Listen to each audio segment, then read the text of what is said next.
This is Professor Pete Alexander with the Winning at Business and Life podcast, where business leaders share their insights. It is 6 questions in 7 minutes because successful business leaders are busy and rarely have more time to spare. So let's get to it. Question number 1, in a few sentences, please tell me who you are and what you do. I'm a mom. I'm a busy, devoted, proud mom with a huge, busy, productive life. I'm also the founder and chief change officer of Assemble HR Consulting. We provide advisement and services to organizations to help with culture, communication, conflict, and change. Well, Jill, it's a pleasure to have you on the show. Question number 2, what is something that makes you smile and or laugh about working in your industry? The first thing that makes me smile about my industry is that now I get to do all of my work with my dog jumping in and out of my lap. And I have to tell you, that makes things really different than it used to be over the past 25 years when I was doing it in a very different setting. But I think what makes me laugh is that I work with humans every single day in their most vulnerable and raw state. And what I think is beautiful is that no matter who we are, at the true foundation, we're all really people.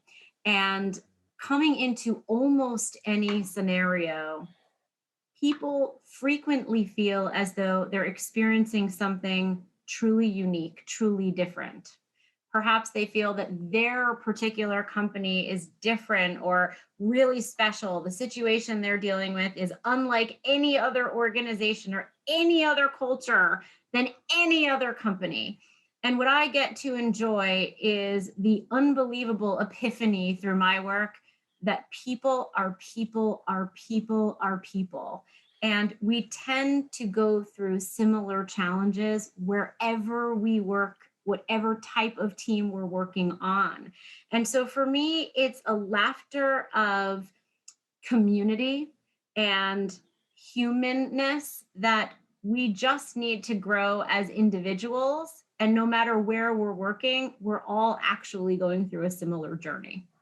I love how you state that, and it was a great story, and it really reinforces the power of that individuality, but also as it is for the greater good of the organization. So I love that.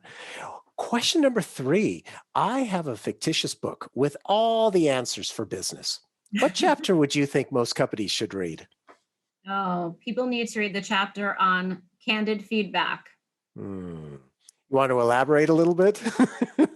Oh, do I ever. There's a chapter in that book. It should be on page 2, right after your foreword, which I hope is dedicated to the people you love the most. And the chapter talks about candor, courage, and care. And that once we get to know people well and they open up about their challenges in their work, what we will most often hear from people is we wish that we could get more candid feedback. That every one of us just wants to do a great job. We want to know, what is it that I'm doing well so that I can do more of it and do it even better. We also want to know, what is it that I can do better? What can I tweak? What can I fix? And what can I actually stop doing because it's not working and it's not resonating? There isn't anyone actually that I've met in my journey who doesn't want to be told the truth because we're adults. The hard part is the other side, which is many of us, most of us struggle with just telling a completely candid, unfettered truth to someone else. And the reason is what we call in my organization valid excuses.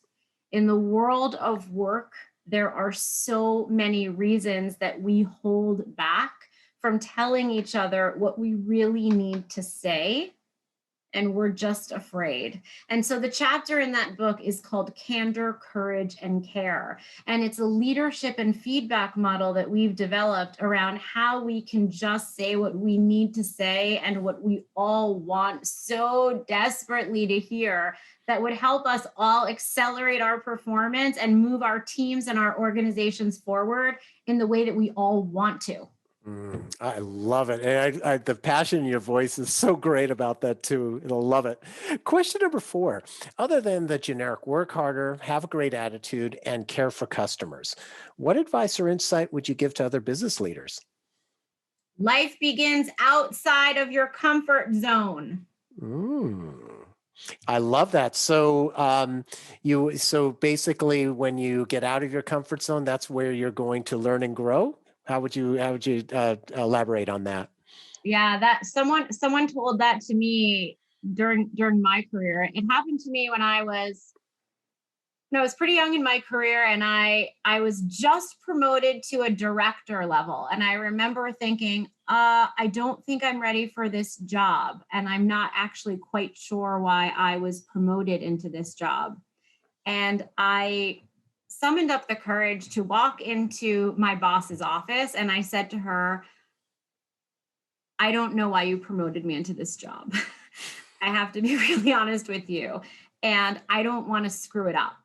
And so I don't really know exactly what I'm supposed to do in this job. And I don't think I should go to that meeting. And I had a whole list of things that I didn't think would be the right thing to do. And she looked me squarely in the eye and she said, Jill, life begins at the edge of your comfort zone. Go do it. And I said, I'm likely to screw a good amount of this up. And she said, that's true, but you won't screw it up more than once. Oh, go ahead. Sorry to interrupt. Go ahead. And she was right about both of those things. I screwed up a lot. I made a lot of mistakes, some really big ones, and I didn't make them twice. And it is incredible what happens when someone pushes you right into the place that is unbelievably uncomfortable. You get to challenge yourself. You get to see what you're made of. You get to step up and try things out that you probably wouldn't have if you stay sitting back with your seatbelt on. And so as I had the opportunity to become a leader in my own career, I have done everything I can to push people right into that spot myself and let them know I'll always be behind them. But that's where I find most of the growth really happens.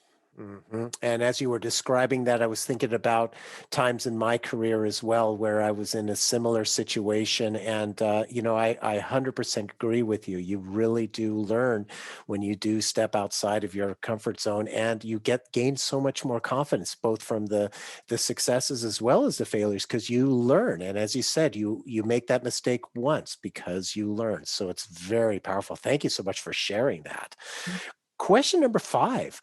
What other business leader like yourself would you like to acknowledge and invite to be on my podcast? Your podcast is fantastic, Pete, and I love your questions. Thank you. I have so many colleagues that I admire and I learn from. There are 2 people that come to mind for me. There's 3 now. My goodness. So the first person who comes to mind for me is a brilliant human being. Her name is Mita Malik. And Mita Malik is a change maker. She is a marketer. She is an expert in diversity, equity, and inclusion, and a wonderful, warm human being, and a mom, and a person who makes me laugh and keeps me on my toes every single day. So I would recommend Mita. I would recommend my colleague and friend, Claude Silver, who is the Chief Heart Officer at VaynerMedia. And I would recommend the brilliant Tracy Avon, who is the founder of an incredible organization called Troop HR, which is the first ever platform and virtual community that's just begun for the human resources community. Wow, those all three sound fabulous. Thank you for those referrals. I look forward to reaching out to them.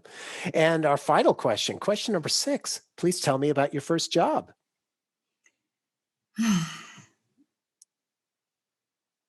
My very first job. My very first job, I wasn't hired into. When I was 4 years old, my parents went outside and found that I had taken Dixie cups. Now I'm aging myself. Can you even buy Dixie cups anymore? No idea, but I remember the Dixie cups from the lemonade stand days when I was a kid. Okay, now we're on the same page. So I had taken little, for those who are much younger, paper cups. I had taken little paper cups and I had filled them with dirt from the side of my house. And I was sitting at the end of my driveway, and because I knew I was not allowed to leave the property, I was allowed to play on the front lawn. And my mom came outside and said, Joel, what are you doing? And I said, Mom, I've started a business and I'm making a lot of money. And she said, what are you doing? And I said, I've made $4. And she said, what are you selling? And I said, I'm selling flowers. And my mom came downstairs and came down the front steps and found that I had gone to the side of our house and I had apparently pulled all the weeds from the side of our house with my hands, and I'd filled up the Dixie cups with dirt and weeds, but I didn't know this, and I thought that they were flowers. And I planted all the dirt and the weeds in the cups, and I was standing at the edge of my driveway because I was not allowed to leave the property, and waving down every car and selling these Dixie cups full of dirt and weeds for 25 cents. And lo and behold, I had made $4. Wow. I mean, how great is that? And it shows like the neighborhood, how sweet they were to buy weeds from you. And, there is a picture. My parents, bless their hearts, they took a picture of me. There's a picture of little me with my pigtails, and I'm holding this stupid Dixie cup with a weed in it and a huge smile. I was so proud. And my parents had it framed for me, and I kept it in my office for years to remind myself that success is really about what's in your heart and what you believe and what you want and what you go after. And that day I was 4 and I believed that I was selling roses, I guess. And I did. And I made a small fortune. Those $4 set me up for the rest of my life. And I, to this day, look back at that picture and the hope and the joy and the belief in that little girl's eyes, and try to remember that when I wake up and run my business. Hopefully I'm not selling weeds. But, that was my first job. I was an entrepreneur. I love it. It's such a great story and such a sweet story. Thank you so much for sharing it with us. And Jill, thank you so much for being on the show. How can people find you? Oh, thank you for having me, Pete. You're so much fun. This was terrific. And I am eminently findable. You can find me on LinkedIn at Jill Katz. You can find me on Instagram, again, Assemble HR. You can find our website. We are at hrassemble.com, and would be more than happy to connect at any time to help anyone that I can. Perfect. This is Professor Pete Alexander with the Winning at Business and Life podcast. Thanks for listening.